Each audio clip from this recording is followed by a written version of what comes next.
You're listening to Autumn on the Air, the weekly podcast that brings you conversations about the impact of research commercialization and the people who make it happen. Join us for interviews with patent and licensing professionals, innovators, entrepreneurs, and tech transfer leaders on the issues and trends that matter most.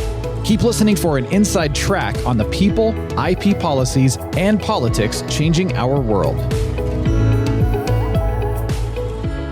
Welcome to Autumn on the Air.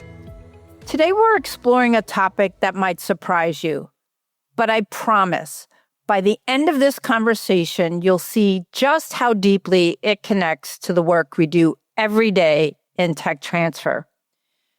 Today, we're going to talk about ant colonies, specifically how colonies of ants with no central authority, no CEO, no strategic plan, manage to coordinate complex behavior, adapt to changing environments, and solve problems collectively. If that sounds familiar, it should, because the questions at the heart of this research: how do decentralized systems organize themselves? How does innovation emerge without top-down control? How do networks respond to disruption? Are the same questions that tech transfer professionals grapple with every day. Our guest is one of the world's leading experts on collective behavior. Deborah M. Gordon is a professor of biology at Stanford University, where she has been on the faculty since 1991. She received her PhD from Duke University and conducted postdoctoral research at the Harvard Society of Fellows, at Oxford University, and at the Center for Population Biology at the University of London. Deborah is the author of 3 books: Ants at Work, Ant Encounters, Interaction Networks, and Colony Behavior, and most recently, The Ecology of Collective Behavior, published in 2023 by Princeton University Press. Her awards include a Guggenheim Fellowship, fellowships at the Center for Advanced Study in Behavioral Sciences, and the Quest Award of the Animal Behavior Society. Her lab studies collective behavior in ants, including a long-term study of harvester ants in the desert Southwest, arboreal turtle ants in the tropical forests of Mexico, and the invasive Argentine ant in Northern California. More broadly, Deborah is interested in bridging insights across disciplines that study dynamical systems and feedback control, spanning mathematical modeling, ecology, evolutionary biology, and neuroscience. Welcome to the podcast, Deborah. So excited to have you here on the air. It's great to be here. Well, thanks again for spending some time with me today. And I thought the best place to kick the podcast off would be to start at the beginning. You've spent more than 30 years studying ant colonies, and I thought for our listeners who may not have encountered the concept of collective behavior before, how would you describe what it is and why it fascinates you? Collective behavior is any kind of behavior that operates without central control, where the participants, using local interactions in the aggregate, do something. So collective behavior is really familiar to everybody. If you've ever seen a murmuration of starlings moving around in the sky, or a school of fish that turns, those are processes that work without anybody telling the fish, okay, let's go left, or telling the starlings to split up into different groups. And so there are many different kinds of collective processes in nature. The obvious example is a brain, where there's no neurons inside a brain that say, okay, you think about ants and you think about breakfast, but still the process works through local interactions among neurons. And ant colonies are a great example of that because you can see everything that they do. So what's the core insight then? Is it that complex coordinated behavior can emerge without any individual directing it? Yes, and what's really interesting is how it works. So collective behavior in natural systems uses a distributed process where the behavior of each individual or the task they perform is the result of how they interact rather than intrinsic differences among the individuals. And so it allows for systems that are very redundant, that can adjust to changing conditions, and where a process that can seem messy can still work really well. Now, I was looking at your most recent book, The Ecology of Collective Behavior, and the title itself is pretty provocative because it suggests how a colony behaves despite not just being on the ants themselves, but on the environment they're operating in. What did you mean by that? Collective behavior evolves to deal with changing conditions outside. So when the starlings are making different blobs, they're not doing it just to make beautiful patterns. They're doing it as a way of responding, for example, to a predator like a hawk that flies through to avoid getting eaten. And in general, collective behavior evolves to change, to adjust to the way the world is changing around it. So the idea of the book is that in order to understand how collective behavior works, we have to think about the environment in which it operates. And you've said, I was watching your TED Talk, that there's no management in an ant colony. The queen doesn't give orders, no ant tells another what to do. But these colonies make very sophisticated decisions about foraging, nest maintenance, defense. So how does that work? What's the mechanism that drives all that? Most species of ants can't see, and they operate by smell. So the interactions among ants almost always involve smell. And there's two basic kinds. One is pheromones that the ants put out into the air or put down on the ground where they're walking. And the other kind of interaction that based on smell involves this layer of waxy, greasy stuff on the surface of an ant. So an ant is covered with a layer of waxy, greasy substance. They're called cuticular hydrocarbons, and they help keep the ant from drying out. But they also carry a characteristic odor. And ants smell with their antennae. So when one ant touches another ant with its antennae, it smells the odor on the other ant's body. So ants respond to the rate at which they touch and smell other ants. And in the aggregate, all those interactions add up to allow the colony to change its behavior in response to what's happening around it. And you've been conducting a remarkable long-term study of harvester ant colonies in the desert in Arizona, I believe it is. You've been following the same ant colonies for decades, I believe. What's been the long-term perspective that's been revealed as a result of this study that maybe you wouldn't have seen in a shorter study? By tracking a population of about 300 colonies a year after year, I found out how long a colony lives. So it turns out that this species of harvester ant lives for 20 to 30 years. That's the queen who lives that long. And she mates once with many males in the first few weeks of her life. And she goes on producing all the ants year after year for the rest of her life. So the ants only live a year. The queen lives the lifetime of a colony. And when the queen dies and all of the workers have died, then the colony has died. So by tracking colonies over a long time, I've been able to see how a colony starts, how they grow to maturity, and I've been able to understand how colonies deal with their neighbors. So because they're all so long-lived, you could think of this population of colonies like a forest of trees. They're in it together in a neighborhood for decades.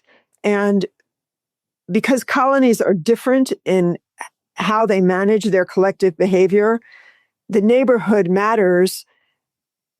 It's not only what a colony does, but what its neighbors do and how they respond.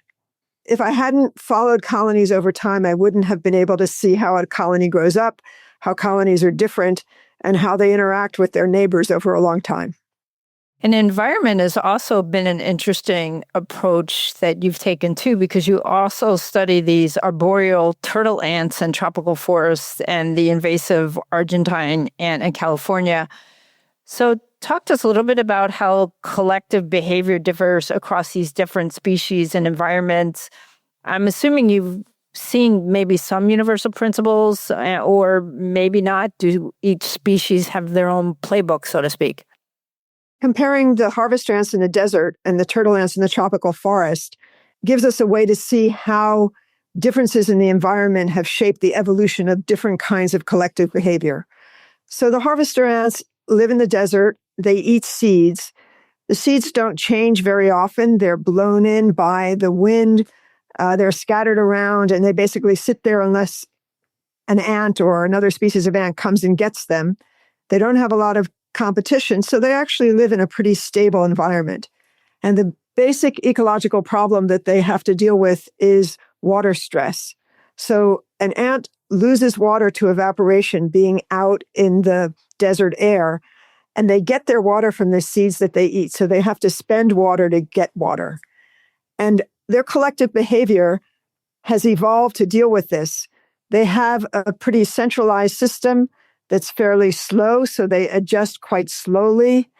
And the feedback is set up so that the default is not to be active unless it's worthwhile. So there's simple positive feedback where a forager doesn't go out unless it meets enough foragers coming in with food. So the rate at which the foragers are coming in with food says there's enough food out there to be worth the water that we have to lose to go get it. In the tropical forest, things are completely different. The tropical forest is a very unstable environment, and the turtle ants live in the trees. They stay in the canopy, which is not just branches of trees, but a tangle of vines and all kinds of different species. And they move around through the trees, and they use trail pheromone to create these very elaborate networks in the vegetation. And in that environment where things are changing very rapidly, where there's a lot of competition, but it's easy to be outside because it's so humid, they have a very different system that adjusts very rapidly, that's very modular. That is, the ants search very locally, and where they can respond very quickly to a predator or to competition. So basic principles, I think, are that we can see in all kinds of collective behavior that in a situation where they need to respond quickly, they tend to have more local, more rapid interactions. And in a situation where it's very expensive to do the work, the default is going to be set not to be active unless it's worth it. So, Deborah, your work bridges biology, mathematics, ecology, evolutionary biology, and neuroscience. That's really unusual. How did you come to work across so many disciplines, and what does that interdisciplinary approach give you that staying within one field wouldn't necessarily? Well, the different disciplines are just the way that people divide up the world, but the ants don't distinguish between the part of their behavior that comes from their brains, and that's neuroscience, from the part that has to do with how they deal with water loss, which is, chemistry and physiology.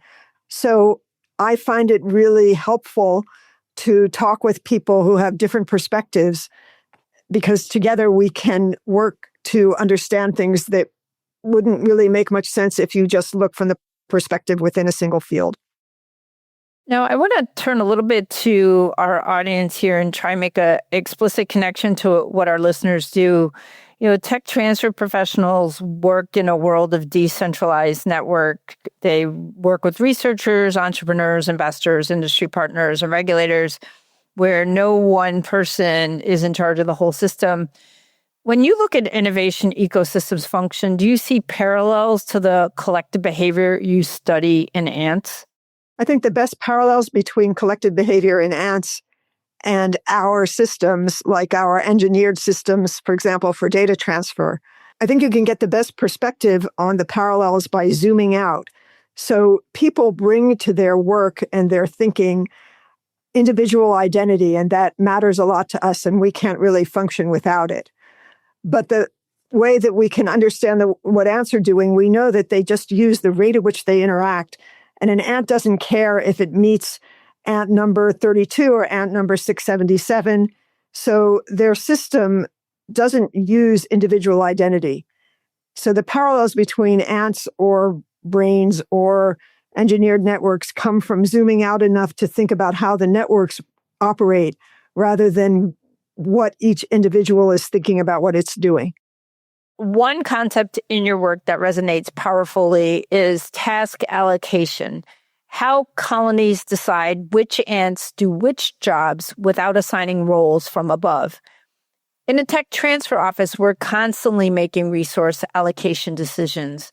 Which inventions to prioritize, where to invest time and money. What principles from ant task allocation might apply? Task allocation has evolved in ants to prioritize the advantages of redundancy and the capacity of one individual to do the job of another. So we are used to the idea that a person's role is associated with their ability to do that task. And of course, that kind of division of labor has been really important in human society. And we hope, that when you walk into a restaurant that the chef is better at cooking than the janitor. But in a crisis, in a distributed process, the way ants would do it, if the chef can't work that day, the janitor would just step in. So instead of prioritizing the particular advantages that specialization brings, the task allocation in ants prioritizes the advantages of redundancy and resiliency. It's really very fascinating. And I think another thing that you have found is how ant colonies respond to disruption, whether it's a blocked foraging trail, a breach in the nest, or an encounter with a competitor colony. And there's a lot of disruption going on right now in the world of tech transfer, too, in terms of shifts with federal funding, evolving IP policy. And of course, we're all being affected by this rapid rise in AI. What do you think we can learn from ants about resilience and adaptation in the face of unexpected change? I've done some experiments with turtle ants in the tropical forest where I did a mean thing of coming along with clippers and cutting the vines that they're using to walk along. And the ants use a system that in computer science is called greedy search, where they always just go to the nearest node and search from there. So that allows them to respond very rapidly. But of course, it only works because they're using a network that is very well connected and very dense. The harvester ants respond to an obstruction like that by shutting down and waiting till it's possible to go another day because it's not worth it to them to spend the energy to try to get around the obstruction. So you see very different strategies in different environments. And I think what we can learn from comparing ant species or looking at natural systems is that resilience has to be tuned to the dynamics, to the timing of new opportunities and the availability of ways to recover. That's really fascinating. And I also think your research on interaction networks, how the rate and pattern of brief contacts between ants shapes colony behavior, also has some parallels to how information flows through professional networks. So perhaps for a tech transfer professional who wants their office to be, let's say, more responsive, adaptive, what does your research suggest about how to structure interactions and communications? One of the things we learned from ants is that there are differences among species in modularity. So I think anybody who thinks about networks would be familiar with the idea that a modular network is one in which there are clusters of nodes that are more connected to each other than they are to everything else. Whereas, for example, a completely centralized network has all of the nodes equally connected to some central node. So the difference between a low modularity or a centralized network and one with high modularity is that local clusters of nodes can respond really quickly to what's happening locally, whereas centralized systems can be more thorough, but they're also slower.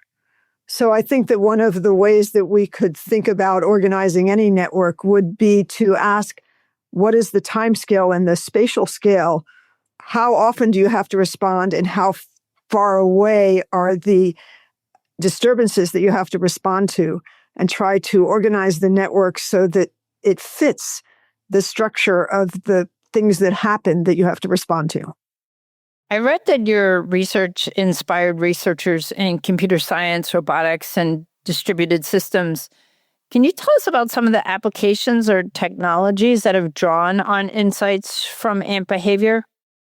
I guess the main technology that has become all too familiar is the use of drones in warfare, because it's the study of the movement of insects, ants, termites, but also birds and fish that allowed people to figure out how to get a large number of cheap objects to move together rather than using a few very expensive smart ones.